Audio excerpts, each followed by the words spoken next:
Les 2 principes pour que ton épouse arrête de s'éloigner. Bienvenue sur ma chaîne, je m'appelle Tessa et ma mission, c'est d'aider les hommes qui sont au bord du divorce à sauver et transformer leur mariage. Donc le premier principe, c'est de ne pas répondre à la colère par la colère. Si vous répondez à votre épouse par la colère, elle va automatiquement se sentir encore plus en colère. Donc vous allez créer un cercle vicieux de colère parce qu'elle va se sentir attaquée et elle va se dire mais si il m'attaque comme ça, c'est qu'il a quelque chose à se reprocher. S'il est sur la défensive, c'est qu'il a quelque chose à se reprocher, donc je vais encore plus l'attaquer, je vais encore plus être en colère contre lui. Donc en fait, vous l'incitez inconsciemment à être encore plus en colère contre vous.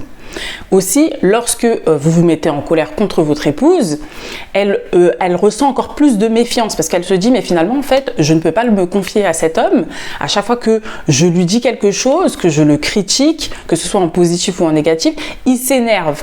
Donc vous bloquez la communication. Si vous bloquez la communication, votre épouse aura peur la prochaine fois de vous en dire plus parce qu'elle va se souvenir de la dernière dispute, elle va se dire mais en fait finalement il n'a pas écouté ce que j'ai dit ou bien il s'est automatiquement mis en colère, donc ça ne sert à rien de lui parler.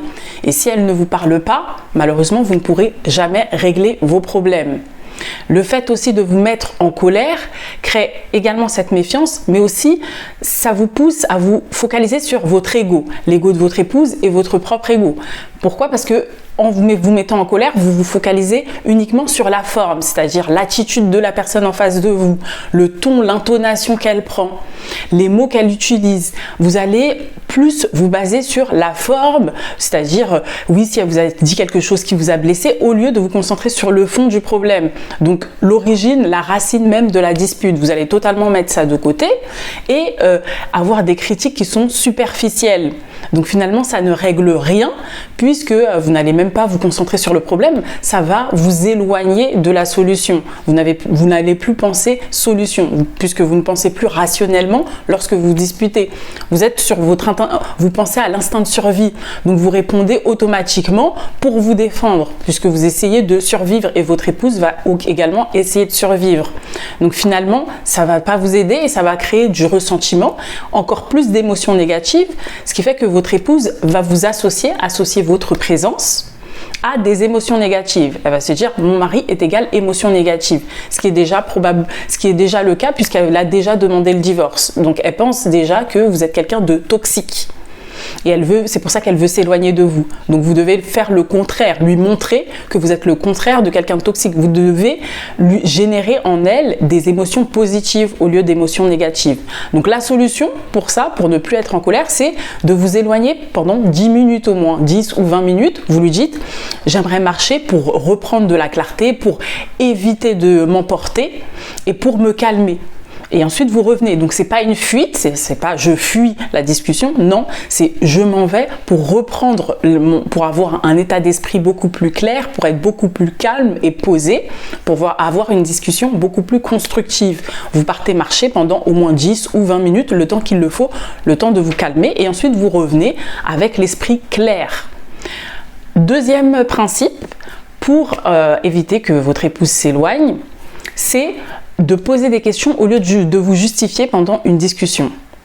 Le fait de vous justifier, ça fait comprendre à votre épouse que finalement, vous ne prenez pas en considération ses émotions et que tout est basé sur vous. C'est toujours moi, mais parce que moi ceci, parce que moi cela. Donc, vous mettez toute l'attention sur vous, sur votre ego, au lieu de mettre l'attention sur votre épouse, sur ses ressentis, sur ses émotions. Donc, elle a l'impression d'être négligée, de ne pas se sentir écoutée, de ne pas se sentir appréciée, que vous ne comprenez pas ses émotions et que vous en fichez en fait. Donc, ce que vous devez faire, c'est au lieu de vous justifier, vous lui posez une question. À chaque fois qu'elle vous attaque, qu'elle vous critique, vous lui posez une question pour en savoir plus. Vous lui dites que vous comprenez ce qu'elle ressent et que vous voulez vous améliorer, donc qu'elle vous montre comment vous améliorer. Vous devez lui poser ce type de questions. Comme ça, vous n'êtes plus son ennemi, mais vous devenez un partenaire. Donc au lieu qu'elle pense que vous êtes contre elle parce que vous essayez de vous justifier, elle va comprendre, non mais en fait il veut en savoir plus sur moi, sur ce que je ressens. Vous ne mettez plus l'attention sur vous-même, mais sur elle. Et vous cherchez des solutions ensemble, des solutions constructives. Alors que quand vous mettez vous vous justifiez uniquement moi ceci, moi cela, vous bloquez les solutions puisque tout est basé sur vous et vous restez figé dans le passé parce que j'avais fait ceci, parce que j'avais fait cela. Ce qui fait que vous restez bloqué, figé dans le passé et vous n'arrivez pas à voir le futur, à proposer des solutions sur le futur puisque toutes vos discussions sont basées sur le passé. Et ensuite, elle revient pour dire mais non, en fait, vous n'avez pas fait ça. Et vous dites mais si, j'ai fait ça pour toi et tu ne le vois pas, etc. Ça, c'est des discussions non-sens qui ne mènent strictement à rien. Donc, posez-lui une question pour savoir ce qu'elle ressent et pour avancer. Même quand elle vous critique, vous ne vous justifiez pas. Ça ne sert strictement à rien. Pour ceux qui veulent aller plus loin, n'hésitez pas à regarder ma masterclass en description où je vous explique tout ce que je fais, tout ce que je propose, comment votre mariage s'est dégradé et comment le réparer, comment le sauver. Et ensuite, je vous propose un programme pour vous accompagner, bien évidemment, si vous êtes sérieux et si vous en avez vraiment envie. Et je vous dis à très vite pour une prochaine vidéo.